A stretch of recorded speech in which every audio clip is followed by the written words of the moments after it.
background. This essay doesn't go anywhere. It doesn't really do anything. But it is, in the end, strangely impressive essay.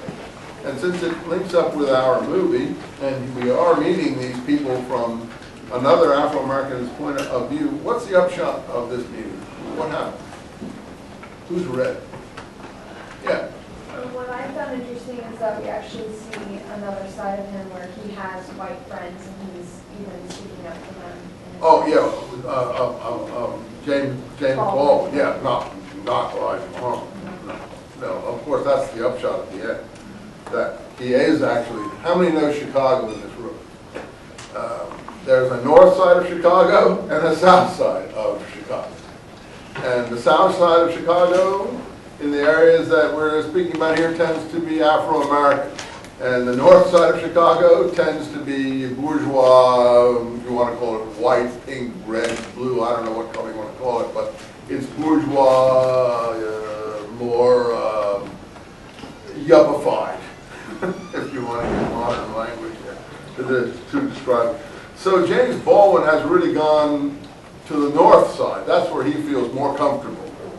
But he's invited to the south side, where Elijah Muhammad has his mansion, if you want to call it that, in the middle of the so-called ghetto, which is a ghetto word that I find really offensive, but for lack of another better one.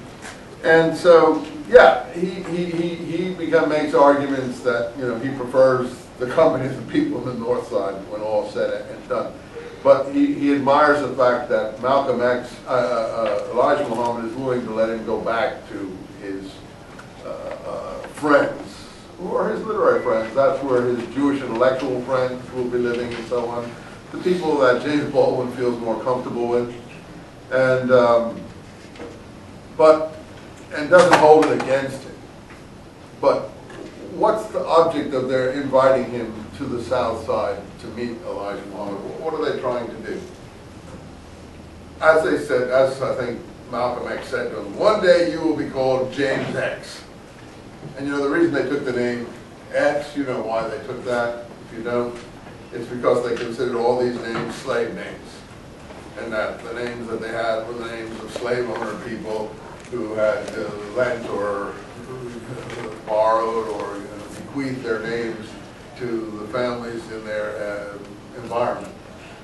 Again, I don't know the history of names, so I can't judge if that's the case with all of them. So X is, you don't have a family, you don't have a name, you don't know what your family name was. Well, you know, that's true in some ways, but people didn't have family names anyway before about 1800.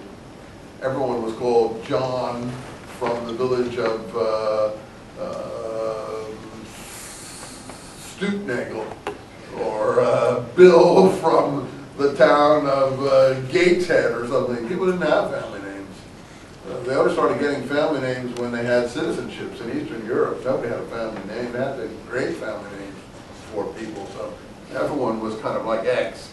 So anyway, X was the name given to people who had become Muslim to show that they were not anymore under the domination of adopted Anglo names from the West. So they said he would be called James X.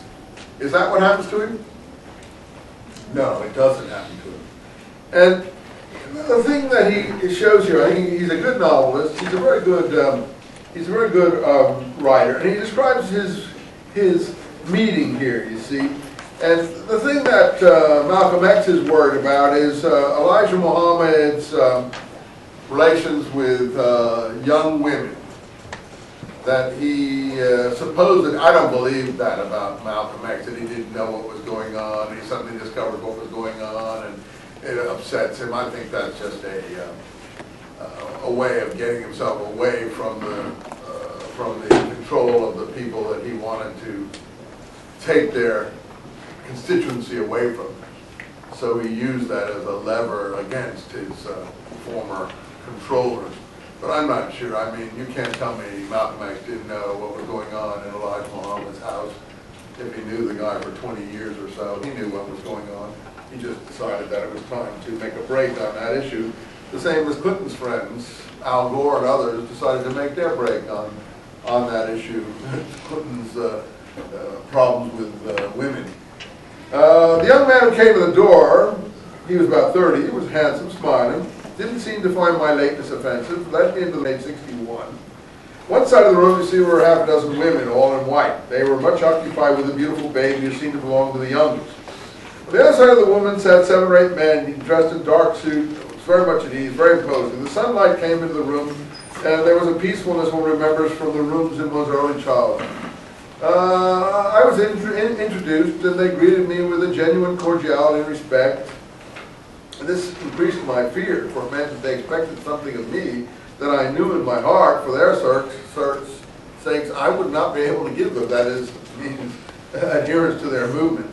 And we sat down. Elijah Muhammad was not in the room. Conversation was slow but not stiff, as I feared it might be, and they kept it going, for I simply did not know which subjects would be acceptable to bring up. They knew more about me and had read more about me and what I had written than I had expected, and basically than he knew about them. And the women kept on talking their own way, and I gathered that they were not expecting to take part. They were not expected to take part in the male conversation. A few women kept coming in and out. We were making preparations for dinner and things, and we, the men, did not plunge into any deep subject. We were all waiting for the appearance of Elijah. Presently, the men, one by one, left the room and returned. Then I was asked if I would like to wash, and I walked to the bathroom. Shortly after I came back, Elijah entered. I do not know what I expected to see. I had read some of his speeches and heard some of the fragments and some other radio and television shows, and I associated him with ferocity. But no, the man who came into the room was small, slender, very delicate, a thin face, large warm eyes, a very winning smile, and something came into the room with him. His disciples' joy at seeing him, his joy at seeing them, and it was a kind of encounter one watches. And I think what it does is it reminds him of his encounter with the woman when he was young. The one who asked him, "Whose little boy are you?" And basically, I think he expects the same question to be asked him now, but he's a grown man. And now he turned toward me to welcome me with a marvelous smile and carried me back, there it is, nearly 20 years, to the moment when the pastor had said to me, "Whose little boy are you?" But I did not respond now, as I had responded then, because there are some things, not many alas, that one cannot do twice. But I knew what he made me feel and how I was drawn towards his authority, how his smile promised to take the burden of my life off my shoulders, and much as that woman had done before. And then on page 65, he talks about whenever Elijah spoke, a kind of chorus rose from the table. Yes, that's right. And this began to get on my nerves, set my teeth on edge. And Elijah himself had a further unnerving habit, which was to ricochet his questions and comments off someone else in that way. Now, this is going to be interesting, because when we do the Chosen, we're going to find another religious leader very much like this Elijah Muhammad, except who's he going to be the head of? The Hasidic Jews. And his followers are going to defer to him very much in the way he's seeing Elijah's followers defer to him, and Bowman doesn't respond positively to that. He's too much of an independent speaker. And when we look at the book, The Chosen, he'll do the same thing. He will ricochet questions and comments off someone else, as if he's speaking to you. Now turning to the man on his right, he began to speak of the white devils with whom I had last appeared on television.